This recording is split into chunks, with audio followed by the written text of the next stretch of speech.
Els fets de les últimes dècades del segle XIX són tan importants que hi hem de tornar. Per començar, parlarem de dos moviments, l'obrerisme i el catalanisme.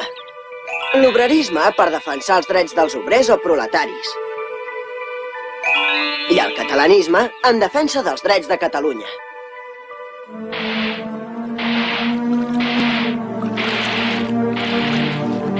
Com els de la resta d'Europa, els obrers de Catalunya havien de treballar 14 hores cada dia i en unes condicions molt dures. Només treballem i total per 6 pessetes cada setmana. Vosaltres calleu i a la feina. No et fots?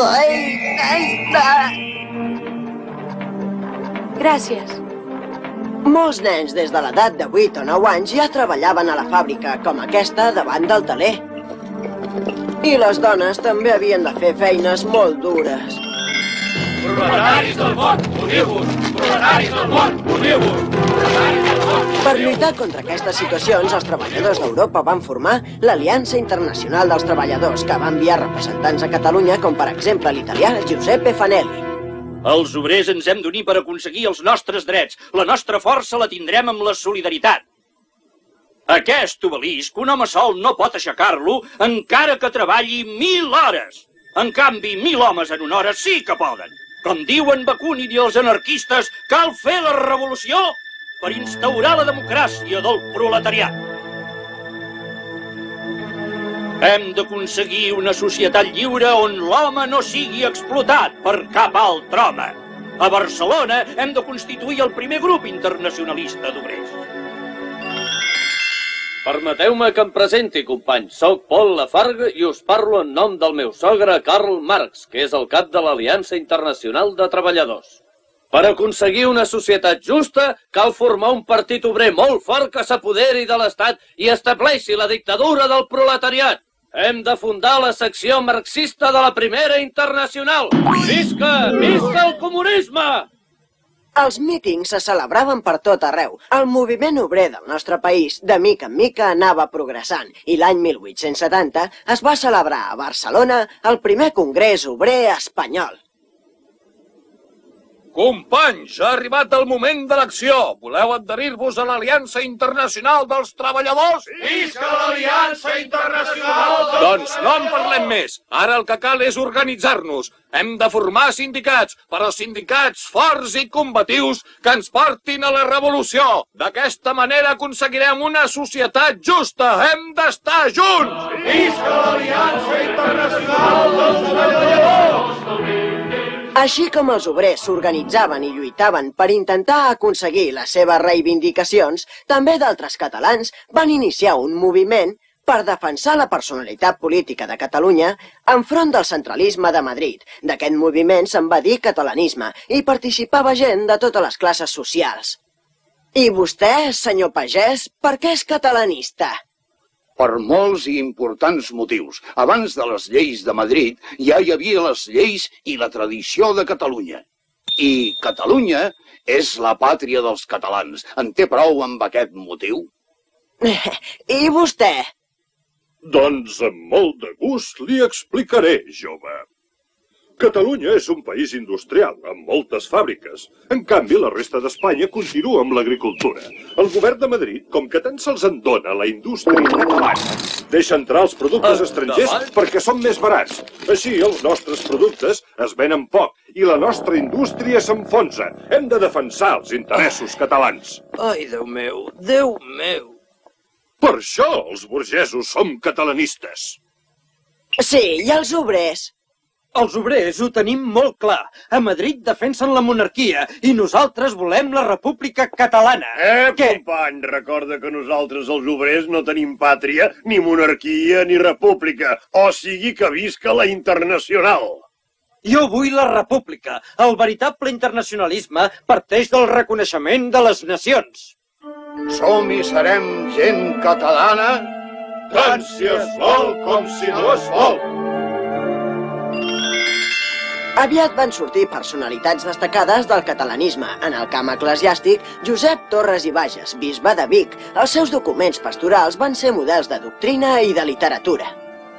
El dia de Pentecosta, l'Esperit Sant va parlar als apòstols en totes les llengües. L'Església a Catalunya s'ha d'expressar en la llengua del país, en català.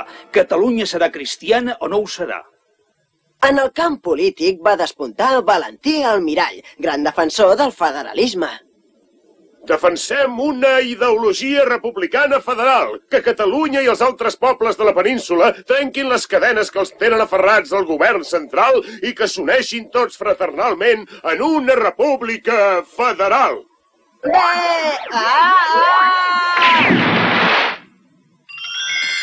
I també Roca i Ferreres. Vosaltres, perquè vull que sapigueu la meva manera de pensar. Catalunya ha de ser independent i, juntament amb València i Mallorca, ha de formar un estat modern i progressista, els Països Catalans.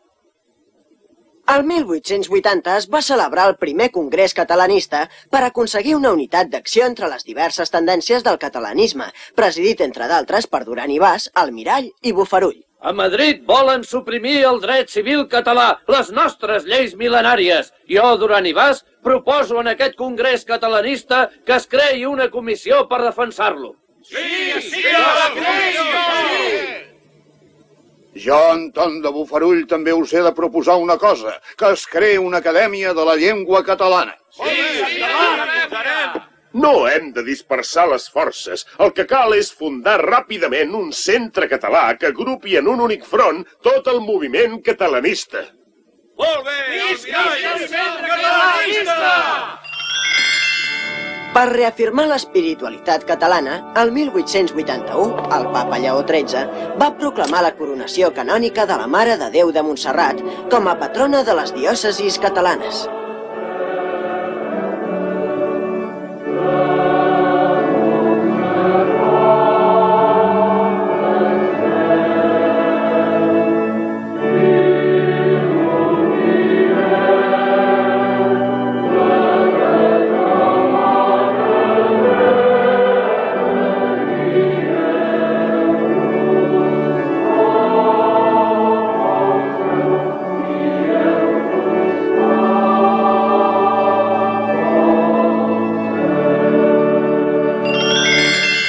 A més de fer actes simbòlics, calia actuar.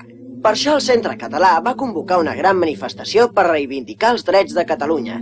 Aquesta manifestació la van presidir, entre d'altres, Valentí Almirall, Roca i Ferreres, Frederic Soler Pitarra, Roca i Galés... Visca el Centre Català!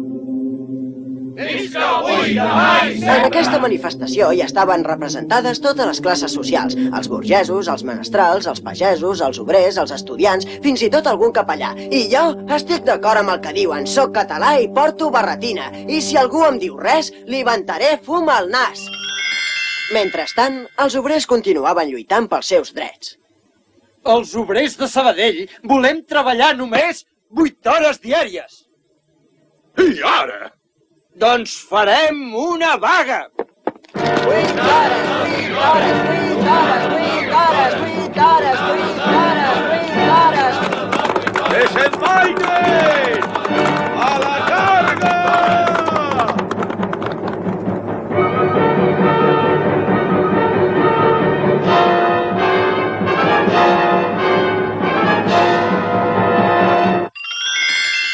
Al 1885, una representació de catalans encapçalada pel gran defensor del catalanisme, Valentí Almirall, va presentar al rei Alfons XII un memorial de greuges al Palau Reial de Madrid.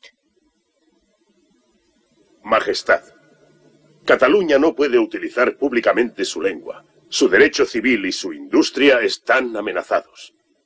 Catalanes, he escuchado vuestras quejas con suma atención y podéis estar seguros que seré vuestro abogado defensor. Però el rei Alfons XII es va morir al cap de poc temps.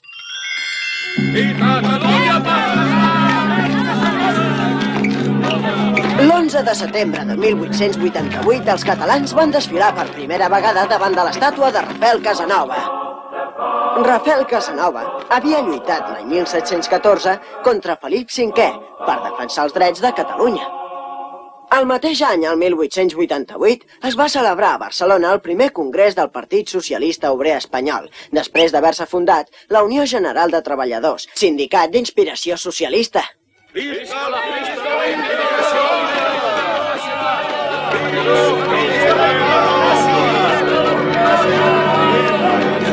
també es va celebrar per primera vegada el 1 de maig, com a gran festa de reivindicació obrera internacional. Aquests tenen males puces, jo me'n vaig.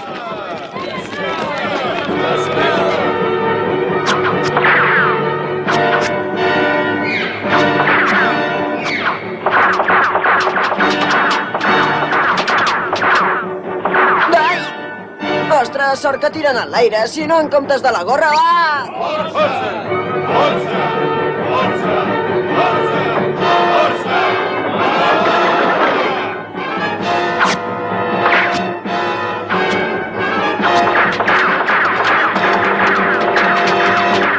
Els catalanistes també van continuar lluitant. El 1892 es van reunir a Manresa i van redactar unes bases per un estatut d'autonomia de Catalunya. Catalunya s'organitzarà en comarques i municipis. La llengua catalana serà l'oficial a Catalunya.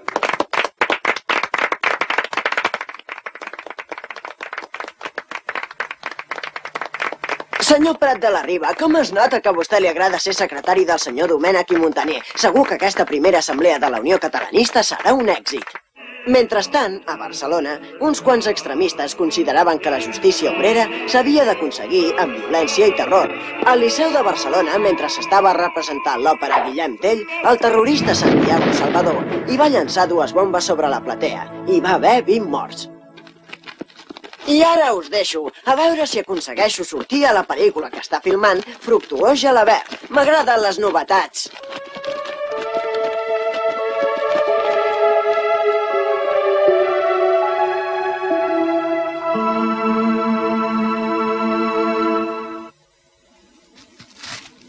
Guantanamera, Guajira, Guantanamera. Ho sentiu com canten? Guajira, Guantanamera. Con los hombres de la tierra quiero yo mi suerte echar. L'any 1898, Espanya va perdre les últimes colònies, les illes de Cuba i Puerto Rico i l'arxipèlag de les Filipines. Els insurgents cubans canten ara la seva independència. Adéu! Visca Cuba independent! Adéu! Visca Cuba! Viva pels cubans! Visca la independència! Guantanamera, Guajira, Guantanamera. Guantanamera, Guajira, Guantanamera. Adiós mi Cuba, adiós mi amor, siempre estarás junto a mi corazón.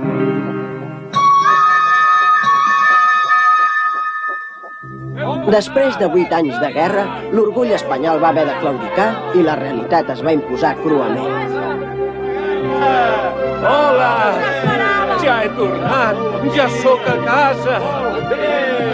Amor meu!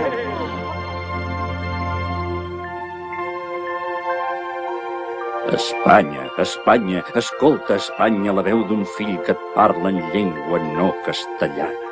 El poeta Joan Maragall ara està escrivint l'Ode a Espanya, que reflecteix la commoció pública davant de la tragèdia. Tota la vida ho he dit.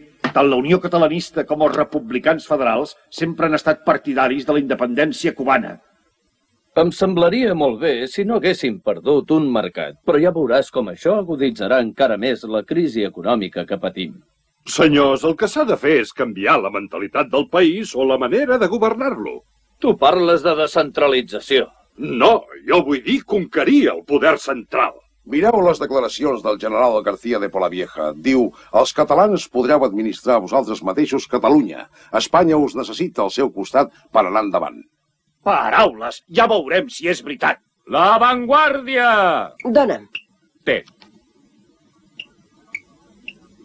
La Vanguardia amb l'augment dels impostos! La Vanguardia! Les promeses només van ser això, promeses. Res no es va complir, i l'augment abusiu dels impostos va provocar un malestar als comerciants i als industrials barcelonins, i no els van voler pagar. D'això se'n va dir el tancament de caixes. Però tu saps ben bé què em toca pagar. No me'n parlis, Marcelí. Però què volen ara que tanqui la carnisseria? Doncs la tancaré. Escolta, suposo que aniràs a la manifestació. I tant que hi aniré. Ja ho sentiran, que s'han cregut. Mira, Marcelí, nosaltres, els botiguers, ja ho saps prou, no ens en fem de rics. I ara ens venen amb paraules molt boniques, com tantes vegades, i que no serveixen per a res. Que no compleixin les promeses no ens ve de nou. Però que ens toqui la butxaca... No, merda. Jo tanco! Senyors regidors, m'haig de solidaritzar amb aquesta actitud majoritària de la ciutadania i el meu deure és presentar la dimissió. El doctor Bartomeu Robert, alcalde de Barcelona, va ser tan popular que, quan es va morir l'any 1902, es va decidir que li erigirien un monument. Avui el podem veure a la plaça Tetuan de Barcelona. Ell va ser el president de la Lliga Regionalista i proposava l'autonomia catalana dins de l'estat espanyol. El seu portaveu era el diari La Veu de Catalunya. Els catalans ja érem 2 milions. Anem a les Corts amb el nostre propi partit, la Lliga. I tu, Joan, que sempre estàs tan callat, què me'n dius d'això? Miri, senyor Salvatella, què vol que li digui un treballador? Jo de política no hi entenc gaire. Doncs te n'hauries de preocupar més, noi. Un partit catalanista fort com el nostre pot conquerir l'Estat i acabar amb la roda de liberals i conservadors i prou dependència. Com veieu, en aquest establiment hi predomina la clientela burgesa, catalanista, conservadora i tradicionalista. Però a altres llocs no es pensa pas el mateix. Als barris obrers es comença a sentir un brogit de canvi. Voleu venir a un cafè de la barriada de Sants? Companys, s'ha de tenir un criteri revolucionari perquè el proletariat no quedi reduït a un ramat d'esclaus. La nostra és una tasca d'emancipació i de lluita. Una de les grans armes que tenim els obrers és el nostre nombre. Tots junts guanyarem qualsevol lluita si imposa la vaga. Què en penses, tu? Sí, Jaume, tu com ho veus, això? Doncs jo de política no hi entenc gaire. És clar que no hi entens, com que ets amo. Sí, amo de can misèries, com les que em deixa aquest cafè. Hem de formar un sol bloc, una sola força, una sola ànima. Noi, m'agrada molt sentir-te. Parles com un llibre obert. El diari La Huelga General va promoure el 1901 una vaga revolucionària que va ser secundada per més de 100.000 obrers, la més gran de tota Europa fins llavors. Aquí ho teniu, les naus buides. Les fàbriques sense treballadors, els telers parats. Aquesta situació no pot durar més. Ja n'hi ha prou de caciquisme i de les seves manipulacions. S'han acabat les paperetes que han fet votar fins i tot els morts. La Lliga i la Unió Republicana han guanyat les eleccions. Sí, però aquest perill s'ha de tallar. Però com ho hem de fer? A les bones o a les males? Ho hem de fer com sigui. S'ha mort mossèn Cinto Verdaguer. Però què dius, Sara? D'on has tret la notícia? Corre de boca en boca per la ciutat. Déu meu. Escolteu-me! Escolteu-me tots! Mossèn Cinto s'acaba de morir. La mort de Jacint Verdaguer, el poeta nacional, va commoure a tothom. Obrers i patrons es van apropar per unes hores en un únic sentiment, el del dolor, produït per la desaparició del gran poeta de Catalunya. Demanem al Senyor que il·lumini el nostre enteniment i la nostra voluntat, perquè... Tu, de cara a la paret! Perquè les coses que hem après en aquesta escola en siguin de profit espiritual i ens serveixin per la vida. Au, té! Miquelet, vine cap aquí de pressa i para la mà! L'any 1900 a la província de Barcelona hi havia gairebé un 55% d'analfabets. La xifra era tan alta que no és gens estrany que un grup de pedagogs es preocupés seriosament del problema.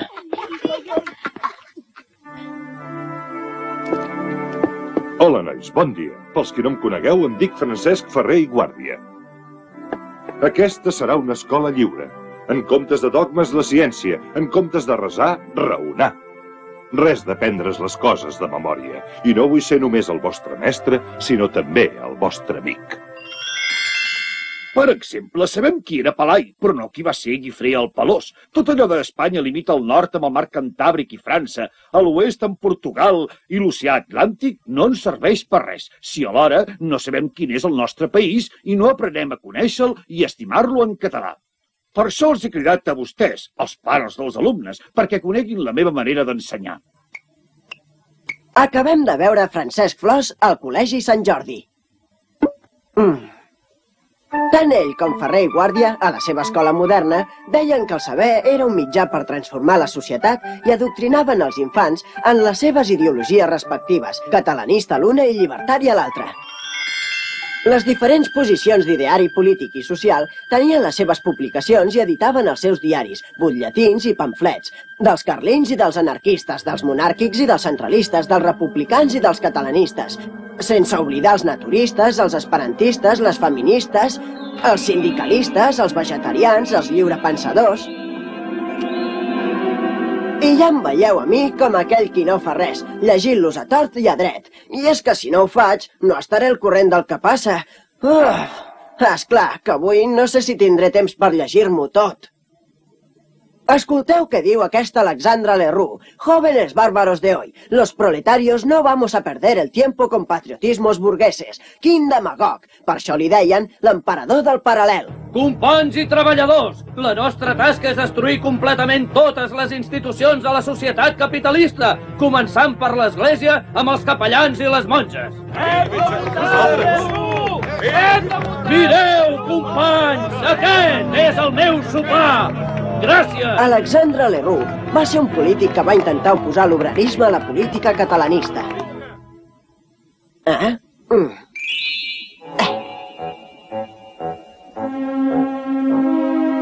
L'any 1906 es va fundar Solidaritat Catalana, una coalició de forces polítiques que va guanyar 41 de 44 llocs a les eleccions legislatives. La solidaritat ja s'havia manifestat l'any anterior en una desfilada monstra de 200.000 persones pel Saló de Sant Joan. És una cosa que mai no s'ha vist i potser no es tornarà a veure mai més. 200.000 persones reunides en un lloc majestuós, impressionant. Home, senyor Maragall, que jo he vist una mani de més d'1 milió de persones. Mani? Què vol dir mani? Res, no res, són coses meves. Jo no havia vist mai... Escolteu-me amb atenció, companys. S'ha ben demostrat que, com a catalans, podem fer una solidaritat catalana. Ara, nosaltres, com obrers, ens convé fer una solidaritat obrera. Doncs si esteu d'acord... I vos, Jaume, què en penseu d'això? Estic preocupat. Em sembla que hi haurà mala maror. A Barcelona, l'any 1909, es van cremar molts convents, esglésies i asils religiosos. La violència es va estendre per la ciutat. Com que el sistema de reclutament dels soldats era per sorteig, hi havia poques tropes al Marroc. El govern d'Antoni Maura va decidir cridar els reservistes, i això va provocar importants aldarulls a tota Espanya, sobretot a Barcelona. La mobilització d'aquests reservistes, molts d'ells casats i amb fills, va ser la causa dels sagnants esdeveniments que va viure la ciutat. A més, elements revolucionaris van intentar relacionar aquest fet amb d'altres aspiracions de caràcter social. Els que manen i els capellans en tenen la culpa! Ai, mare meva, quantes desgràcies! Ja tenia raó, ja en Jaume el taverner. D'aquests terribles fets se'n va dir la Setmana Tràgica, una revolta caòtica que va tenir lloc el juliol de 1909. No tenia cap objectiu concret i va ser sufocada per l'exèrcit. Es va buscar un responsable de la tragèdia i es va atribuir a l'anarquista Ferrer i Guàrdia. Va ser condemnat sense proves i afusellat a Montjuïc. Catalunya, Barcelona. Has de patir molt si vols salvar-te. Cerca l'amor en el teu dolor, Barcelona. La Mancomunitat. Això és una de les sales de la Diputació de Barcelona. Ara és el Palau de la Generalitat. Està a punt d'arribar el senyor Agustí Riera. Ja hi és, en Prat de la Riba? Sí, ara parla amb uns periodistes. I els delegats de Lleida i de Tarragona? També han arribat? Sí, senyor Riera, tots són aquí. Podrem començar la reunió tots seguit. Senyors delegats, facin el favor de passar.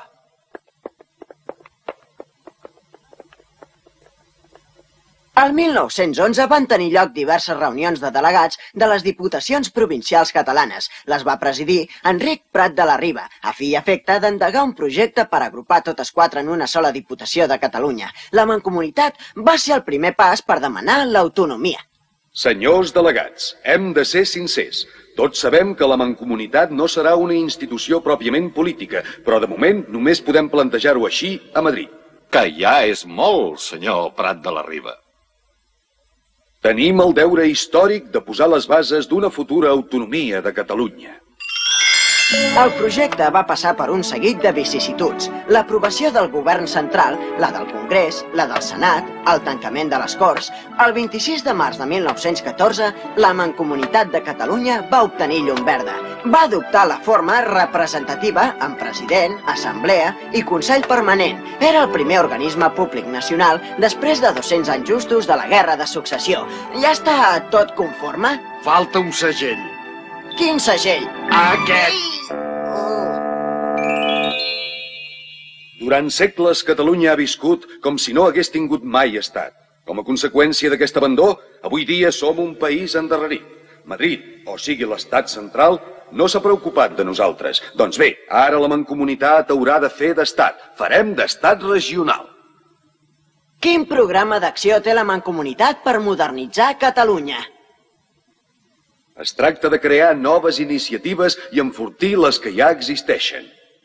Per exemple, tots sabem que tenim gairebé uns 300 pobles incomunicats. Doncs bé, hem de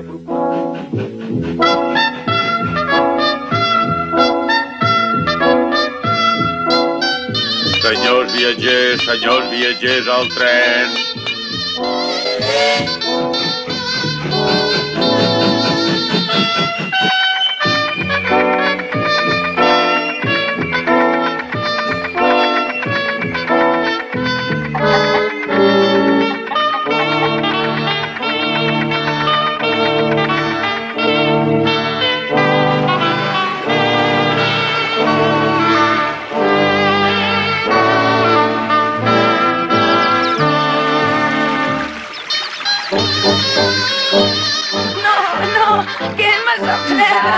No ho vull.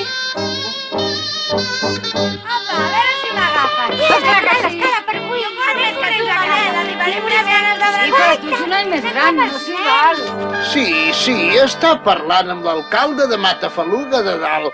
Quan diu que arribarà l'altre mestre? Escolti, sisplau, cridi més, que no el sento gaire. Ferrocarrils, carreteres, conduccions d'aigües, telèfons, ho anirem fent tot. L'ensenyament ha d'arribar tant als infants com als adults.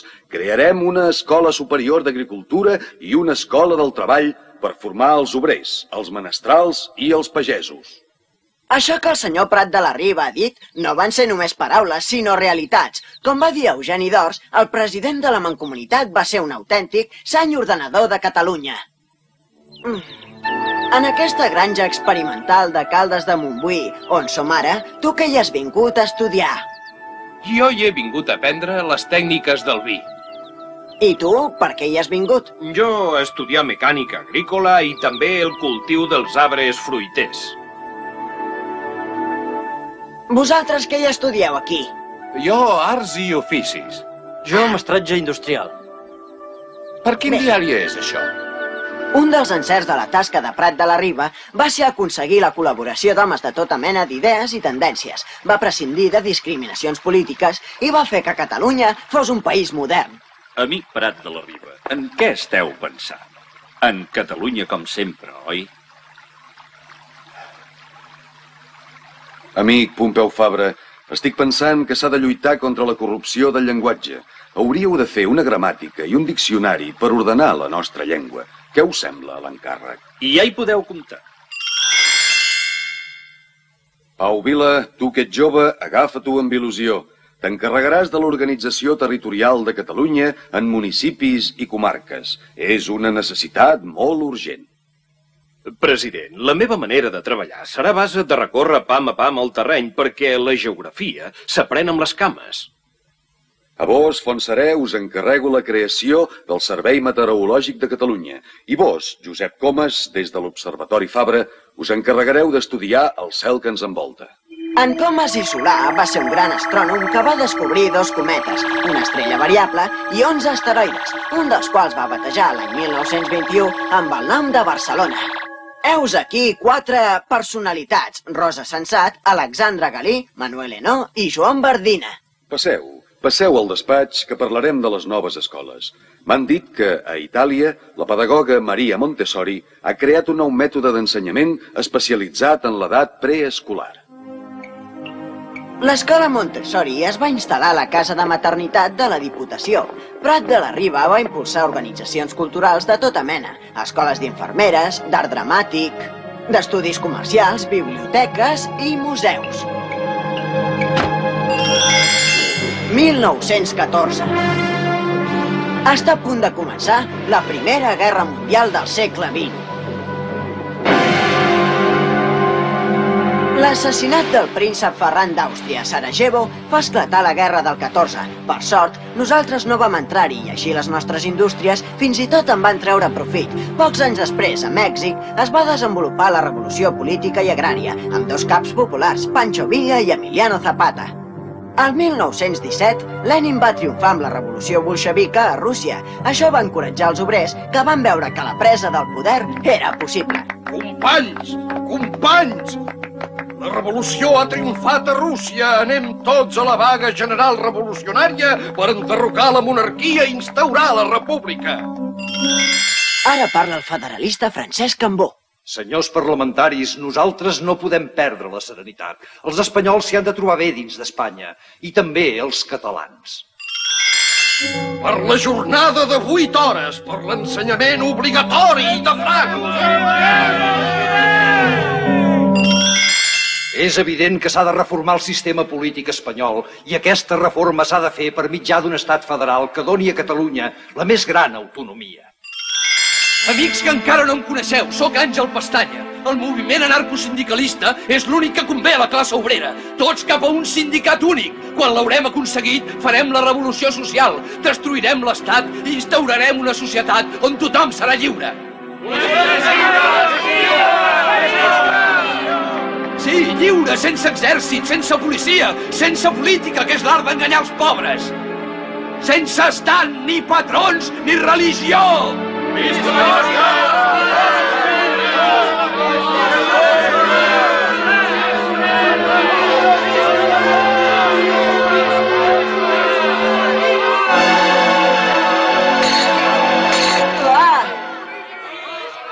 Això passava davant de la fàbrica La Canadenca. Els ànims estaven excitats i els parlamentaris tremolaven esporuguits. No és gens estrany que acabessin saludant l'exèrcit com a salvador.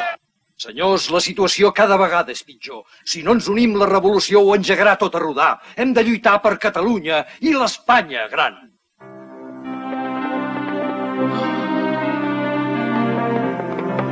Escolta, acabo de veure com la policia s'ha endut un company. Sí, ja ho sé, haurem d'anar a veure en l'Airet. El carrer és dominat pels vaguistes. No hi ha ordre enlloc. Si el govern no pot fer neteja, la farem nosaltres. Han disparat contra en Tàpies a la barriada del Clot i jo us dic, quan ens tocarà a nosaltres?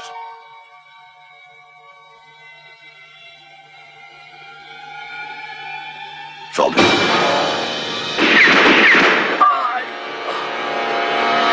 Mal viatge l'hem barrat. Els pistolers a sou de la patronal tenien en el seu punt de mira el líder sindical Salvador Seguí, el noi del sucre, i Francesc Layret, polític i advocat dels obrers, i antic company d'estudis de Lluís Companys. Aquest cop havia narrat el tret, però finalment ho van aconseguir. Francesc Layret assassinat! Francesc Layret assassinat quan sortia de casa per pistolers desconeguts! La publicitat! Últimes notícies! No va tenir gens de sort a la vida en Francesc Layret, i mira que era bon home. Vagues que paralitzaven la indústria, bombes que explotaven, pànic i mort per tot arreu, gent que matava per 4 xavos sense donar cap importància a la vida humana, desordre, anarquia, por. Però també hi havia una altra cara molt més optimista. Déu-nos do la Casa Blanca amb un cel ben assolellat. 2 rosers a la finestra, que l'amor hagi flaiat. L'altra cara era la de la cultura, el pensament, l'art. Aquests versos que acabem d'escoltar són de Josep Carner, un dels poetes del noucentisme, el moviment cultural i artístic que va trencar amb el modernisme i va vestir el seu programa de mesura i serenitat mediterrània clàssica.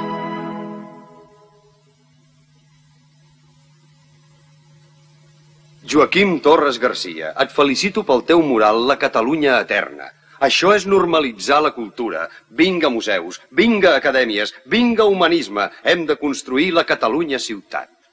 Aquest que parla també, i amb tant d'èmfasi, és Eugeni d'Ors, un dels teòrics del noucentisme. D'Ors, filòsof i assagista, va dirigir el Departament d'Instrucció Pública de la Mancomunitat i va ser secretari de l'Institut d'Estudis Catalans, entre altres coses. Aquesta és Lola Anglada, que està a punt d'acabar un dels dibuixos per al Patufet. Ja està! Senyoreta Lola Anglada, perdoni que la molesti, però aquí fora hi ha els del Patufet i pregunten si es poden endur l'original. Sí, però que s'esperin un moment. Mireu-los que bufons que són. Llegeixen el Patufet. Amb la publicació infantil del Patufet, molts nens van aprendre a llegir i a sentir en català. La primera dictadura. I que portés silenciador, eh?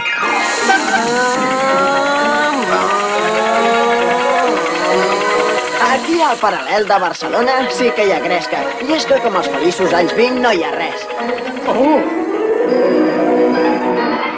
Escolta, Draghi, escolta. Vols dir que no t'embales un pèl massa? Potser que frenis, eh?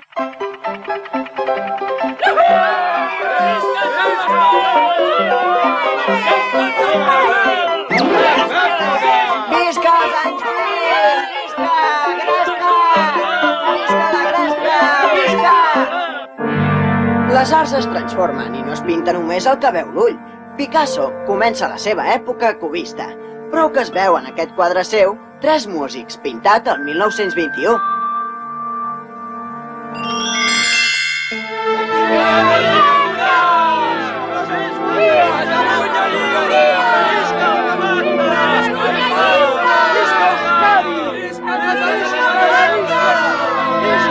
L'11 de setembre de 1923, representants de Galícia, Euskadi i Catalunya van fer el Gran Pacte, un front comú per aconseguir una autonomia política.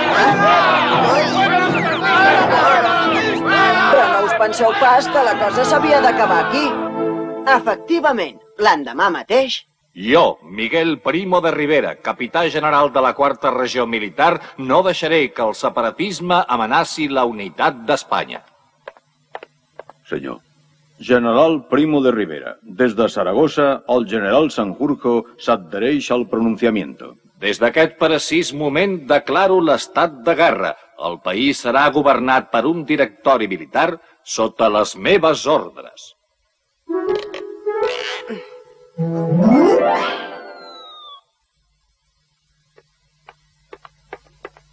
Majestat, em plau notificar-vos que el meu govern està format per 8 generals i un contraalmirall. Què us sembla?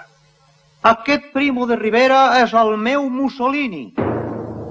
A més, he suprimit la Mancomunitat de Catalunya. Visca la monarquia. Visca Espanya. I ara estem ben apanyats. Saps que Primo de Rivera té la grip? Sí, és un mal general. Miri, avui he llegat a mi casa a les 4. Quina gràcia, aquest parell, en Tueschi i Emilio, tenen tota la raó. És un mal general. Tu creus que ens convé aquest govern militar? Jo ara penso que el pobre Tureschi ja ha begut oli. Es van prohibir l'Orfeó Català, el Gracienc, el Badaloní, les escoles catalanes i el seu patronat escolar. Eminentíssim senyor cardenal Vidal i Barraquer, què ens aconsella davant d'aquesta situació, vostra eminència? Continuarem predicant en la llengua del poble. Aquest és el meu consell. Com deia el bisbe Torres i Bages, estimats, l'Església a Catalunya sent i prega en català, i nosaltres, malgrat totes les dificultats, així ho farem. El 1925, un grup de catalans va denunciar la repressió que existia a Catalunya al Comitè Nacional de Minories de la Societat de Nacions a Ginebra, un organisme internacional que era com l'ONU en aquells temps. El 22 de gener de 1926, el comandant Ramon Franco, pilotant l'hidroavió Plus Ultra, va sortir de Pals de Muguer per realitzar el primer vol de la història que va travessar l'Atlàntic. L'acompanyava Ruiz de Alda, observador, l'alferes de Navili, Duran, i el mecànic Pau Rada. Com que l'hidroavió Plus Ultra no tenia gaire autonomia, va haver de fer 7 escales. A Les Palmes, a l'illa de la Sal, va arribar a Buenos Aires el 10 de febrer i va ser rebut amb grans festes. Pals de Muguer, Buenos Aires, 10.120 quilòmetres. Alguns artistes van voler renovar radicalment l'art. Es va publicar el Manifest Groc, el document literari més conegut de l'avantguardisme català dels anys 20. Un dels que el van firmar va ser Salvador Dalí. D'ell és aquest famós quadre, Noia a la finestra, pintat al 1925. És l'època del surrealisme. Aquí teniu aquest quadre de Joan Miró, o aquest poema de Foix. És quan dormo qui veig clar, foll d'una dolça metzina, amb perles a cada mà, visc el calor d'una petxina.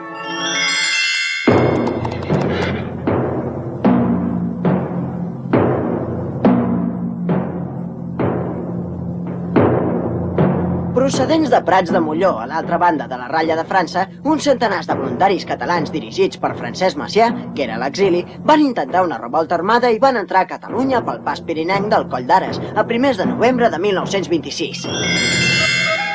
Francesc Macià havia estat coronel de l'exèrcit, però va tenir la gosadia de renunciar-hi.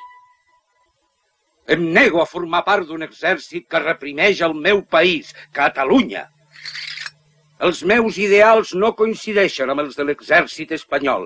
Veieu aquest sabre, símbol de l'oficialitat? Doncs prou! Ens conjurem amb el cor obert a totes les esperances.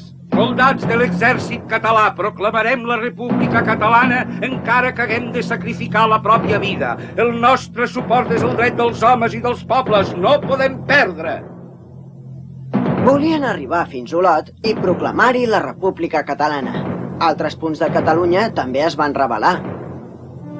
Però Macià i els altres caps de la revolta van ser traïts per l'agent secret de Mussolini, Ricciotto Garibaldi. Van ser empresonats i jutjats a París. Al capvespre, arriben a la platja de Tossa les barques dels pescadors. Avui, la pesca ha anat molt bé. I com sempre, les tasques culturals catalanes continuen endavant. Pompeu Fabra elabora el Diccionari de la Llengua Catalana. Joaquim Ruïra, tu que ets escriptor i coneixes també el parlar mariner de la Costa Brava, hauries de col·laborar amb mi. Em podries ajudar moltíssim. I tant que sí. Veus, de la gallera en diuen poal. D'aquests peixos a Barcelona en diuen molls. Aquí en diem rogers. En aquesta època també es va crear la Fundació Bernat Metge i la Fundació Bíblica Catalana. S'estableix la llibreria Catalònia, les edicions Proa, la revista de Catalunya...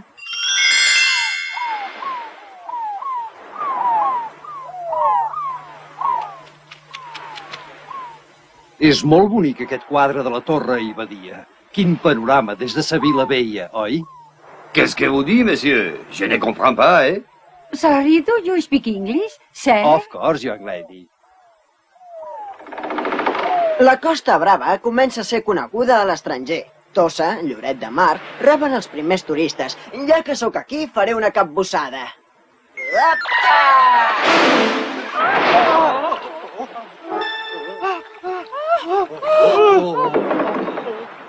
Però, Draghi, que m'espantes la clientela. A Barcelona s'hi va construir el metro i la ciutat continuava creixent. Sobretot amb immigrants de Múrcia. La mà d'obra que va venir de fora va ser molt important. Amb el seu treball es van fer moltes coses. Ja som 3 milions i 1 milió a Barcelona. Per l'Exposició Internacional de Barcelona es va construir el magnífic Palau Nacional i altres monuments importants a la muntanya de Montjuïc. L'Avinguda de Maria Cristina i les dues torres que donen accés a la plaça de l'Univers. S'hi van construir molts pavellons. Un dels més bonics va ser el pavelló alemany, obra de l'arquitecte Mies van der Rohe. També va dissenyar aquesta cadira, que va anomenar a Barcelona, i en la que tan bé s'hi està. Al centre de l'exposició s'hi va construir la Font Lluminosa, magnífica obra de l'enginyer Carles Boïgues. Més amunt es va fer el poble espanyol. La porta d'entrada és una reproducció de la de Sant Vicente, a Àvila. Al fons, el campanar de l'església d'Utebo, a Aragó.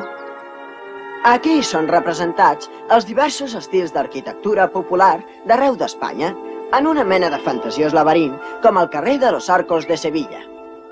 El teatre grec, amb una sonoritat tan extraordinària que els actors se senten des de qualsevol lloc. L'estadi i la porta de Marató. Hi cabien 72.000 espectadors i tenia unes instal·lacions molt modernes per fer-hi atletisme.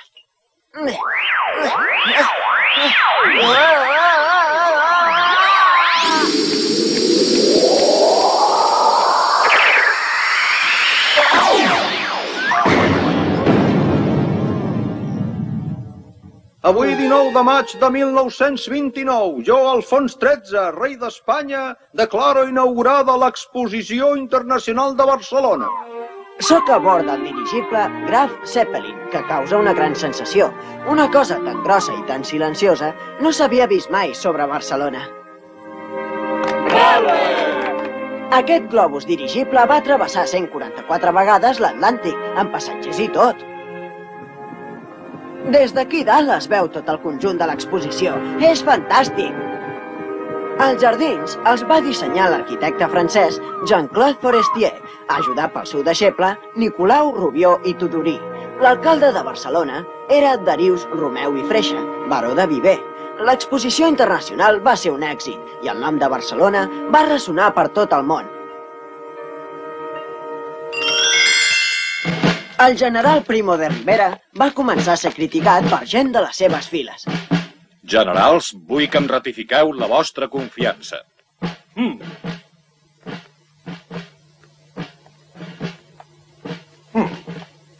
Doncs bé, dimiteixo. A vostè, general Damaso Berenguer, el nomenem cap del nou govern. Amnistia! Amnistia! Amnistia! Amnistia! Amnistia!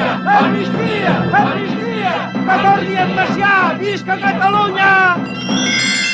Aquest mateix any, 1929, es va produir el gran crac de la borsa de Nova York, amb greus repercussions per a l'economia mundial i espanyola.